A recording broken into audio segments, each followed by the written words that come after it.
falling for. Oh, and with open arms I'll carry yours. Come, rain or shine, I'll cover you up and calm the skies. As long as you are mine, I'll be there when. Because of you, I smile, I laugh, I smile, I dare to dream again. I look forward with great joy to spending the rest of my life with you. My love, today is the greatest day of our lives as we begin our journey as husband and wife. I couldn't have asked for a better husband and best friend.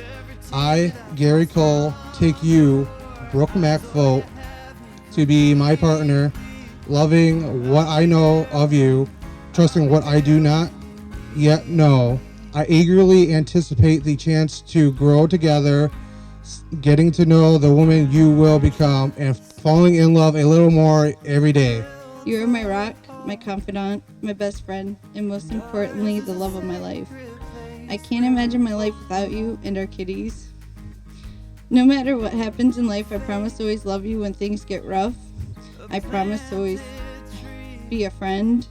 I promise to always listen with open ears and an open heart to everyday problems. I promise to always consider your feelings and thoughts as we travel together on this journey called life, which we know can be pretty hectic. I promise to love you and cherish you through whatever life may bring us. I promise you'll never have to fight battles alone because I'll be here fighting them beside you. But most importantly, I vow to always be faithful, to love, to honor, and to cherish you forever and always, no matter what the circumstances are. It is my honor and delight to declare you, Gary and Brooke, husband and wife. You may now kiss your bride.